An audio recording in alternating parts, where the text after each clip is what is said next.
นี้จะพามาแนะนำการทำกลีบส้มแห้งนะคะนี่เป็นลักษณะของกลีบส้มแห้งก็คือจะไม่ได้หั่นเป็นชิ้นแต่เราจะใช้กลีบส้มทั้งกลีบเลย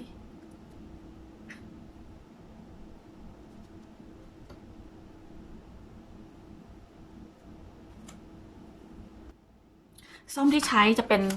ส้มแมนดารินนะคะตัวนี้เป็นส้มแมนดารินซื้อมาเดี๋ยวจะมาสอนวิธีทำให้มันไม่ขมนะคะว่าทำยังไงมันถึงจะอร่อยนะขั้นตอนแรกจะเริ่มจากการล้างส้มนะคะสารที่ทำให้มีรสขมจะอยู่ที่เปลือกนะคะเริ่มจากการล้างส้มก่อน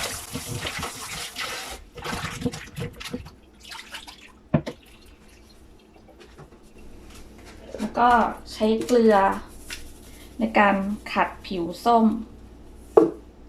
ขัดที่ผิวเบาๆนะคะจะทำให้เวลาที่เราปอกส้มแล้วตัวสารที่มีรสขมในเปลือกส้มจะไม่ติดมือเรานะคะตอนที่เราปอกส้ม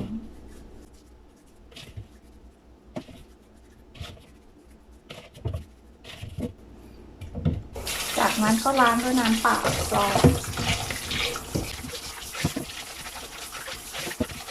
แช่ด้วยน้ำเกลือสักหน่อยนะคะใส่เกลือลงไป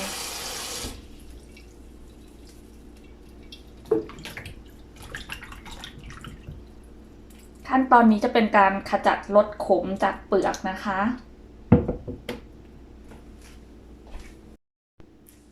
หลังจากแช่ส้มได้สักระยะหนึ่งแล้วเราก็เทน้ำออกก็ล้างอีกรอบค่ะ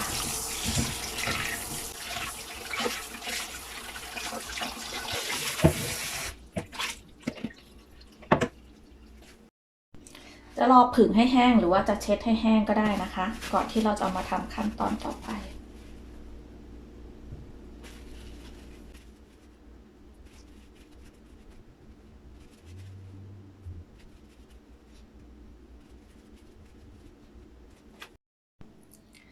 แล้วเดี๋ยวเราก็จะมาแกะส้มกันนะคะ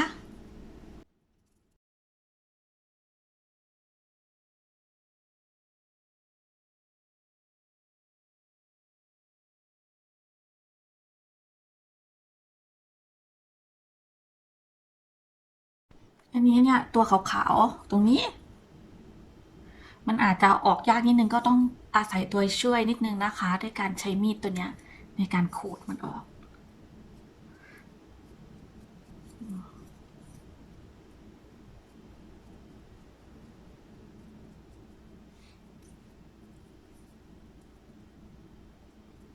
ว่าตรงนี้จะเป็นส่วนที่ทำให้มันขมนะคะพยายามเอาออกให้ได้เยอะที่สุดติดมีดออกมา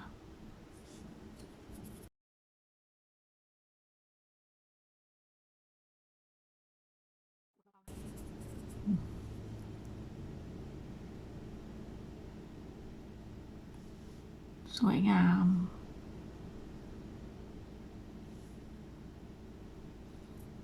แล้วเราเดี๋ยวก็จะทำแบบนี้นะคะจนหมดนะปอกจนหมดทำเอาตัวสีขาวๆออกให้หมดนะคะ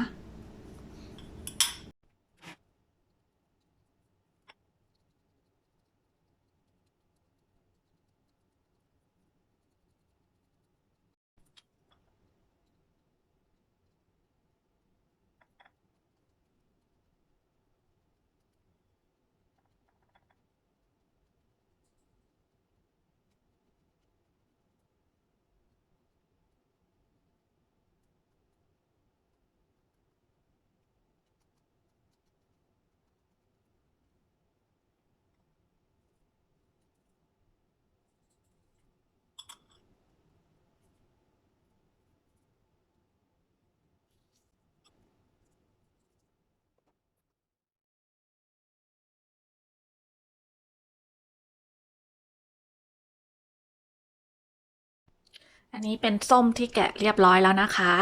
ต่อไปเราจะต้มด้วยน้ำเกลือนะคะ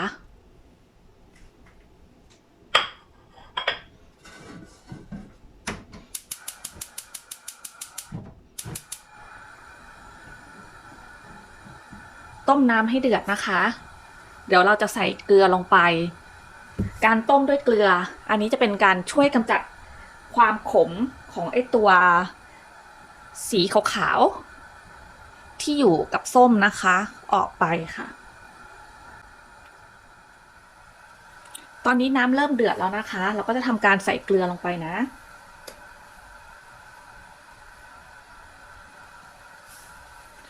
ใส่ไปประมาณช้อนหนึ่งแบบนี้นะคะ ไม่ต้องเยอะมาก คน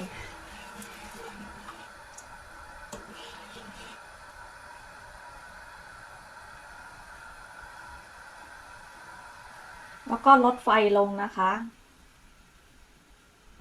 ให้เป็นไฟอ่อนๆก็พอค่ะ จากนั้นก็ใส่ส้มลงไปเลยนะคะ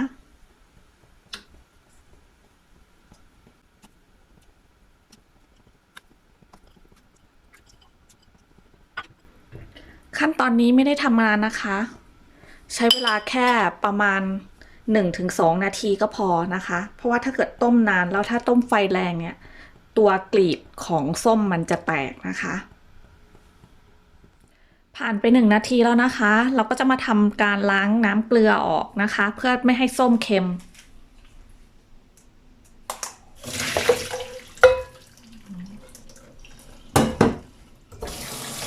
เปิดล้างส้มเลยนะคะ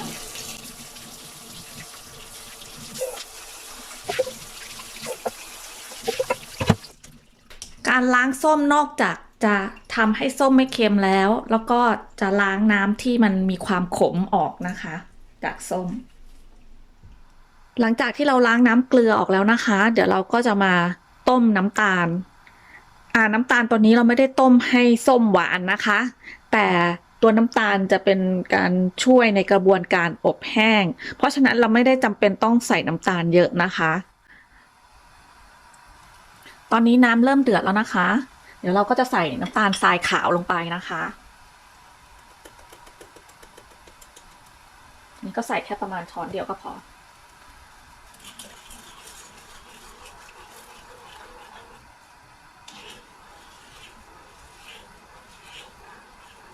เนื่องจากว่าส้มที่เราทำจะไม่ได้ทำแบบ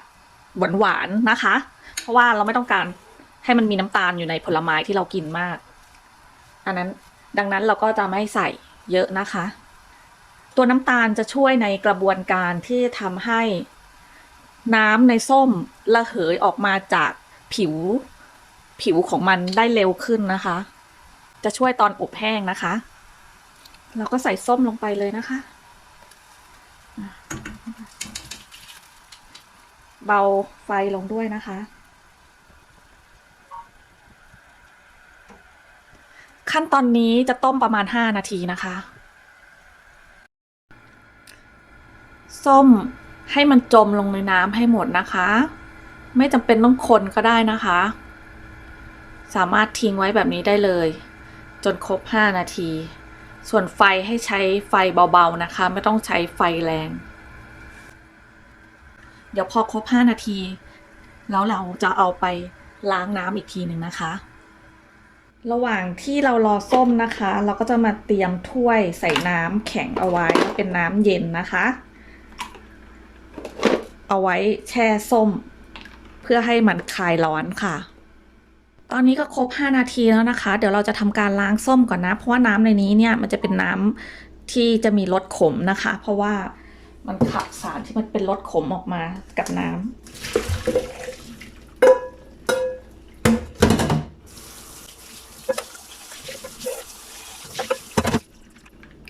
เสร็จแล้วก็จะมาแช่ในน้ำเย็นนะคะ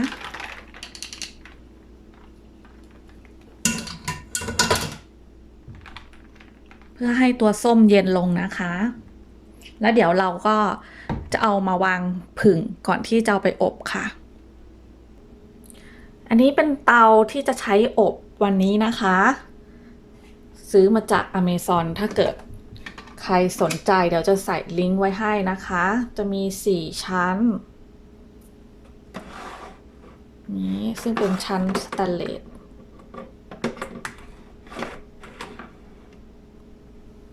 ดี๋ยวเราจะเอามาวางเรียงในชั้นนะคะ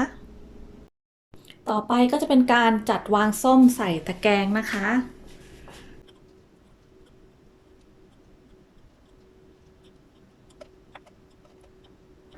จัดวางเรียงแบบนี้ไปเรื่อยๆจนเต็มทั้ง4ชั้นนะคะ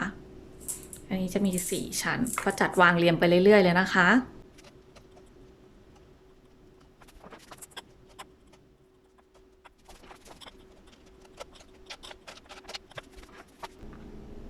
เสร็จแล้วก็นำมาเรียงใส่ตู้แบบนี้นะคะ ตัวนี้ก็เป็นเครื่องอบแห้งนะคะ จากนั้นก็ทำการตั้งเวลาค่ะ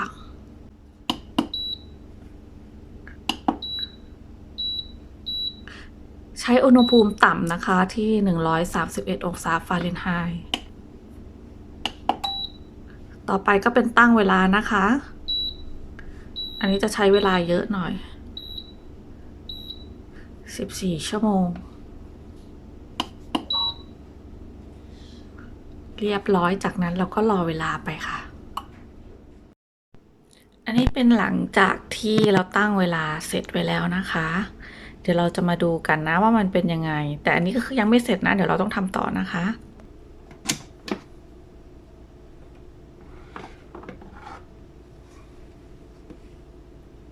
อันนี้นะคะ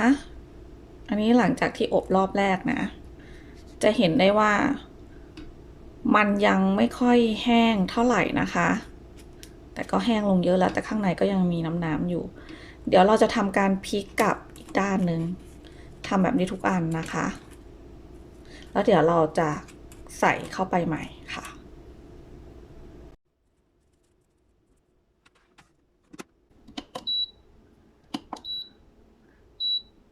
ใช้เป็นที่140องศาฟาเรนไฮต์นะคะ แต่เวลาเราจะไม่ได้เยอะเหมือนเดิมแล้วนะ อันนี้จะตั้งเวลาไว้อยู่แค่ที่4ชั่วโมงนะคะ แล้วก็ปล่อยให้มันทำงานไป อันนี้ที่ไม่ได้ตั้งอุณหภูมิสูงแต่แรกนะคะ เนื่องจากว่าถ้าอุณหภูมิสูงมากเนี่ยไอตัวความชื้นที่อยู่ข้างในมันจะออกมาช้ากว่าที่ข้างนอกมันแห้งทำให้สภาพข้างนอกมันจะแข็งแต่ข้างในมันจะยังนิ่มนะคะ ครั้งแรกเราก็เลยใช้อุณหภูมิต่ำก่อนส่วนครั้งที่2เนี่ยมันเริ่มแห้งทั่วกันแล้วเราก็จะใช้อุณหภูมิสูงได้นะคะอันนี้เสร็จแล้วนะคะ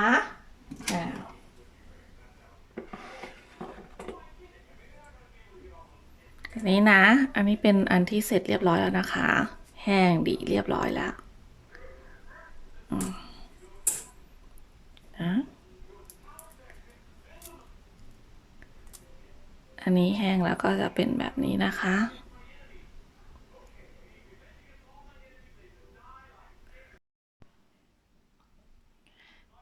สำหรับตัวเองนะคะ ปกติตัวเองจะเอาไปทำใส่พริกเกลือเพิ่มนะคะ มันก็จะได้เป็นเปรี้ยวๆ เค็มๆ อร่อยดี แต่ถ้าใครอยากกินเปล่าๆ ก็กินได้นะคะ อันนี้เสร็จแล้วเราก็เอามาเก็บใส่กระปุกไว้ได้เลยนะคะ แล้วเดี๋ยวเราจะเอาไปทำอะไรต่อก็เอาไปทำได้ตามสะดวกเลย อันนี้ตอนทำเสร็จใหม่ๆมันจะยังมีความกรอบนิดนึงนะ แต่ว่าถ้าเกิดเราทิ้งไว้สักพักมันจะมีความหนึบนะคะเคี้ยวหนึบๆเอาไว้กินเล่น ถ้าใครอยากให้หวานตอนต้มน้ำตาลก็ใส่น้ำตาลเยอะหน่อยมันก็จะออกเป็นแนวเชื่อมแต่ตัวเองไม่อยากใส่น้ำตาลเพิ่มเยอะนะคะเพราะว่าอยากทำแบบให้มันน้ำตาลน้อยค่ะอยากได้รสออกเปรี้ยวๆสักหน่อย